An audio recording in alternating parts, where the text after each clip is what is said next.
Hello everyone, welcome to my channel. In this video we are going to see about the phylum Cnidaria. Now अब ये जो phylum Cnidaria है इसमें हम पहले कुछ examples देख लेंगे, उसके बाद हम लोग proceed करेंगे about its characteristics and where they live everything. Okay, तो example जो है इसमें Hydra है. Hydra is one of the example and next is Aurelia. Aurelia को हम jellyfish भी बोलते हैं. फाइसेलिया को हम पोर्टुगीज मैन ऑफ वॉर भी बोलते हैं. Then Adamsia is also said to be as a sea anemone. और बाद में है डिप्लोरिया को हम बोलेंगे ब्रेन कोरल. क्योंकि इसका जो स्ट्रक्चर है वो कोरल जैसा दिखेगा. Okay, brain coral. So next is what, Gorgonia. अब ये जो गॉर्गोनिया है इसे हम सी फैन भी बोलेंगे. Now The first point in case of the Cnidaria is they are aquatic. ये कैसे animals हैं? ये भी aquatic animals हैं, मतलब they live in water. Mostly they are marine. Mostly कैसे हैं? Marine water में पाए जाएंगे and few of them they are also found in fresh water. Now the next point is they are sessile or sometimes also they are free living. तो अब ये जो है ऐसे एनिमल्स कैसे रहते हैं?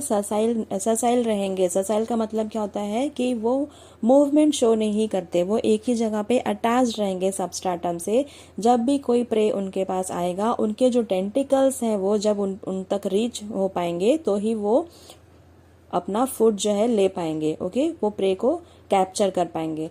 So they are attached at a single place. और जो फ्री लिविंग है, जो फ्री लिविंग वाले रहेंगे वो कैसे रहेंगे? वो वाटर में मूव होंगे.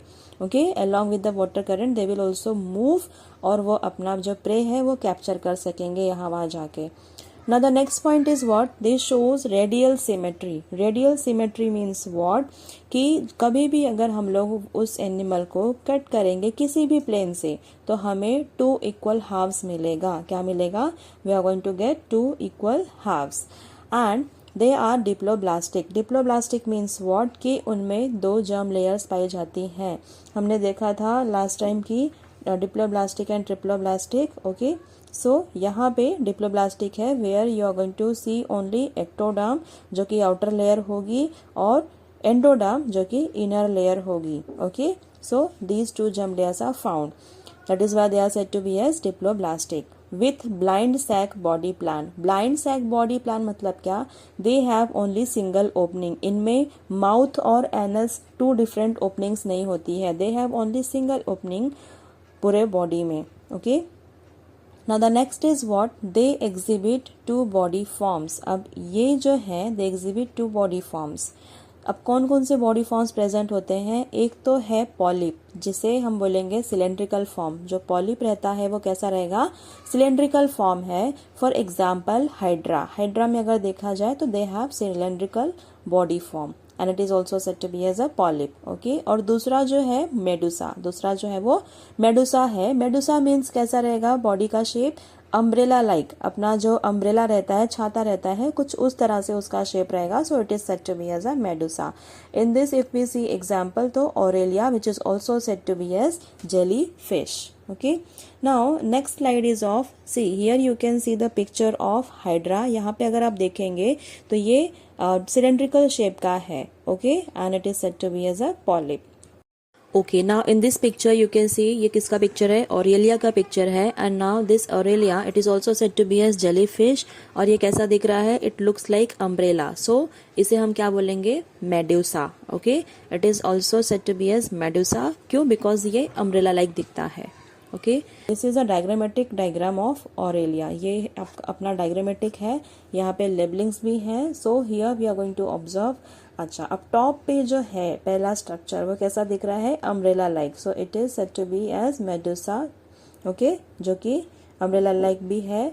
नाउ अपर सरफेस जो है it is said to be as umbrellar surface. Umbrella जैसा है, अपर सरफेस है तो it is said to be as umbrellar surface. उसके बाद अगर हम देखेंगे next labelling is marginal lappet. Okay, अब ये मार्जिनल लैपेट क्या है?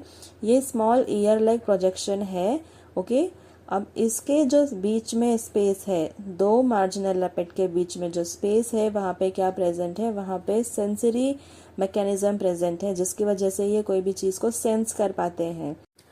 Now the next is marginal tentacles. अब ये जो मार्जिनल टेंटिकल्स हैं ये क्या करते हैं, पूरे ऑल ओवर द मार्जिन पे ऐसे टेंटिकल्स पाए जाते हैं, so they are said to be as marginal tentacles. Okay, ये स्मॉल प्रोजेक्शंस हैं जो कि पूरे मार्जिन पे पाए जाएंगे। So their function is to capture prey and defend against predators. मतलब अगर इनको कोई मारने आ रहा है, इनको कोई कैच करने आ रहा है, खाने आ रहा है, तो ये इसके थ्रू खुद को बचा पाएंगे।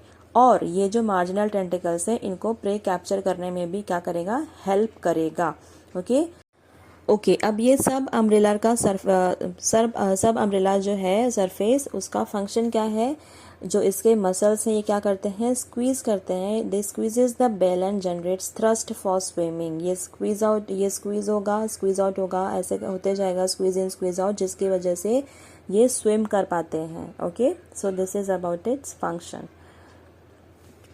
now the next is on the left hand side if you see, तो यहाँ पे भी मार्जिनल लैपेट करके प्रेजेंट है। तो ये जो दो मार्जिनल लैपेट है, ईयर लाइक प्रोजेक्शंस दिख रहे हैं, इनके बीच में already I have told you कि सेंसरी मैकेनिज्म प्रेजेंट है, जिसकी वजह से ये कोई चीज़ को सेंस कर पाते हैं। Okay, now the last is what, oral arms. अब ये जो 4 आर्म्स आपको दिख रहे हैं बड़े बड़े, they are the oral arms. अब इनका फंक्शन क्या है, they aid feeding by moving prey towards their gastric pouches. अब ये जो है प्रे को पकड़ेगा and it will send it towards the gastric pouches. So जिसकी वजह से क्या कर पाएगा, ये अपना फूड इनटेक करता है। Okay, now the next point is body cavity is gastrovascular और सिलेंट्रॉन। अब इसका मतलब क्या होता है, सिलेंट्रॉन मीन्स व्हाट, जो सेंट्रल कैविटी प्रेजेंट है बॉडी की, it is said to be as central cavity जो है, it is said to be as coelenteron, और it is also said to be as gastrovascular. Gastrovascular क्यों बोलेंगे, because digestion और circulation वो same जगह पे हो रहा है, सेम जो कैविटी है वही कर रही है। Okay, so that is why it is said to be as gastrovascular. Now the next is tentacles bear cnidoblast और स्टिंगिंग सेल्स। अब ये जो टेंटिकल्स प्रेजेंट हैं, दे ऑल्सो बियर वॉट, उसमें और क्या प्रेजेंट रहेगा, निडोब्लास्ट रहेगा या तो स्टिंगिंग सेल्स प्रेजेंट रहेंगे। अभी इनका फंक्शन क्या है, निडोब्लास्ट और स्टिंगिंग सेल्स का फंक्शन क्या है, वो क्यों प्रेजेंट है इसमें, they are made for anchorage. मतलब जब भी ये कहीं पे अटैच हो रहे हैं, किसी सबस्ट्रेटम पे अटैच हो रहे हैं, तो ये इसके थ्रू ही क्या करेंगे, वहां पे फिक्स होंगे, खुद को फिक्स करेंगे। जैसे कि for example in case of plants, roots के थ्रू क्या करते हैं, प्लांट्स खुद को एंकर करते हैं सॉइल में। ओके, खुद को फिक्स किए रहते हैं सॉइल में। तो वैसे ही ये जो है टेंटिकल्स, ये विद द हेल्प ऑफ जो टेंटिकल्स है, with the help of that क्या हो जाएगा, ये खुद को फिक्स करेंगे एक पर्टिकुलर लोकेशन पे। ओके, और दे ऑफेंस एंड डिफेंस, मतलब ये या तो खुद को बचाते हैं, ये तो प्रोटेक्ट करेंगे अगर कोई इनको खाने आ रहा है, कोई मारने आ रहा है, या ये तो फिर ये अपने प्रे को क्या करेंगे, कैप्चर करेंगे with the help of these tentacles. क्यों, because they also have cnidoblast और स्टिंगिंग सेल्स। तो ये जो चीज़ें हैं इनको हेल्प करती हैं for anchorage, offence and defence. Okay, अब रिप्रोडक्शन अगर देखा जाए तो इनमें रिप्रोडक्शन कैसे रहता है, दे shows asexual and sexual reproduction. Both type of reproduction is seen. Asexual में कैसा रहेगा, budding and regeneration. Budding means what, small bud formation will take place और वो grow होगा, finally क्या हो जाएगा, वो parent body से detach हो जाएगा, detach होने के बाद वो एक new ऑर्गेनिज्म में डेवलप होगा। Okay, so this is budding. और रीजनरेशन में क्या होगा, रीजनरेशन में if you cut that body, और जो ऑर्गेनिज्म है अगर हम उसे कट कर देंगे तो वो फिर से जितना भी आपने कट किया है वो पार्ट वो फिर से ग्रो हो जाएगा, रीजनरेट हो जाएगा। So this is regeneration. So budding and regeneration, they are the two types of the asexual reproduction. Sexual में कैसा हो जाएगा, गैमेट फॉर्मेशन होता है। सेक्सुअल में कैसा रहेगा, गैमेट फॉर्म होगा जिसके थ्रू रिप्रोडक्शन होगा। Okay, so this is about the sexual reproduction. Now the next is what, they exhibit alternation of polypoid generation with medusoid generation. अब इनमें जो है पॉलीपॉइड जनरेशन और मेडुसॉइड जनरेशन जो है वो एक दूसरे से अल्टरनेट करेगी। सो इसे हम बोलेंगे they exhibit alternation of polypoid and medusoid generation. For example, किस में पाया जाएगा, जो सिलेंड्रिकल शेप है और अम्ब्रेला लाइक शेप है, ये दोनों जो जनरेशन्स हैं ये दोनों एक दूसरे से अल्टर होंगी।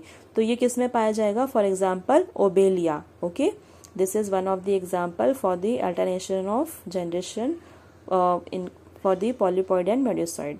Okay, now the next diagram is of cnidoblast. अब जो हमने देखा कि ये निडोब्लास्ट कहाँ पे प्रेजेंट है, they are present in the tentacles. Okay, we have you have seen कि टेंटिकल्स बियर निडोब्लास्ट और स्टिंगिंग सेल्स। तो हम यहाँ पे देखने वाले हैं कि ये जो निडोब्लास्ट है टेंटिकल्स में प्रेजेंट है, ये कैसा दिखता है और इनका फंक्शन कैसा है। Okay, so see this is a picture of cnidoblast. ये जो पहला पिक्चर है ये बिफोर डिस्चार्ज और ये जो है आफ्टर डिस्चार्ज सेकेंड वाला। अब बिफोर डिस्चार्ज में क्या रहेगा कि जब इसको किसी को कैच नहीं करना है, मतलब इसे अपना प्रे पकड़ना नहीं है और ना ही कोई प्रेडेटर इसको पकड़ने आया है, कोई खाने आया है, ना ही इसे किसी प्रे को पकड़ना है, ना ही इसको कोई पकड़ने आया है। सो ये ऐसा रहेगा before discharge, it is completely closed. इसका जो थ्रेड ट्यूब है, जो भी स्पाइंस है, स्टाइलेट है, ओपेक्युलम है, ये सब क्या है, पूरा इंटैक्ट है। आप देख सकते हैं कि सब कुछ अंदर है। Okay, now in this case जो थ्रेड ट्यूब है, एज आई सेड कि अगर ये निडोब्लास्ट किसी के ऊपर अटैक कर रहा है या इसको कोई अटैक कर रहा है तो क्या हो जाएगा, ये जो सिस्टम है ये ओपन हो जाएगा। ओके, तो थ्रेड ट्यूब जो है वो बाहर आ जाएगा। अब थ्रेड ट्यूब का जो बेस है it is a bulging form. इसका अगर आप बेस देखेंगे तो कैसा है, बल्जी फॉर्म में है। और this bulgy form base it is said to be as what, ये ओपरकुलम है। ये जो बेस है it is said to be as operculum और it consist of what, it consist of stylet spines. अब इसमें स्टाइलेट और स्पाइन प्रेजेंट है, तो इनका फंक्शन क्या है, स्पाइंस क्या करते हैं, दे मेनली हर्ट प्रे को क्या करेंगे, ये हर्ट करेंगे। ओके, स्पाइनी स्ट्रक्चर है तो क्या करेगा, उसमें पियर्स करेगा, सो दे हर्ट प्रे। और स्टाइलेट से क्या करेंगे, ये अपना जो प्रे है उसको हर्ट करेंगे और उसको उसमें उसके बॉडी में क्या कर देंगे, वुंड क्रिएट कर देंगे, घाव क्रिएट कर देंगे। Okay, the next is they also have refractile rods. Okay, and you can also see कि इसमें साइटोप्लाज्म प्रेजेंट है। साइटोप्लाज्म मतलब क्या, यहाँ पे एक फ्लूइड प्रेजेंट रहेगा। सेल में जो फ्लूइड प्रेजेंट है they are said to be a cytoplasm. And you can also see nucleus. Okay, nucleus के बाद अगर आप यहाँ पे देखेंगे तो here you can see the spring like structure, it is also said to be as lasso. अब ये लासो क्या करता है, ये जनरली होता क्या है, it is a contractile muscle fibrils and ये क्या करेगा, it restrains thread at the base. ये जो थ्रेड है ये बेस पे पकड़ के रखेगा सो दैट ये जो नेमाटोसिस्ट है ये सेल के बाहर ना फेंका जाए। Okay, it prevents the nematocyst from being thrown out of the cell. अब ये नेमाटोसिस्ट क्या है, नेमाटोसिस्ट ये जो पूरा इसका फंक्शन है जो कैरी कर रहा है, थ्रेड ट्यूब ओपेक्युलम ये सब जो कैरी कर रहा है, ये पूरा एक जो कैप्सूल लाइक स्ट्रक्चर है, it is said to be as a nematocyst. Okay, ये बाहर ना फेंका जाए इसके लिए ये लैसो प्रेजेंट है जो कि उसे पकड़ के रखेगा। Okay, so this was all about the cnidoblast. Here we end up with this phylum. Now in next lecture we are going to start with the phylum Ctenophora.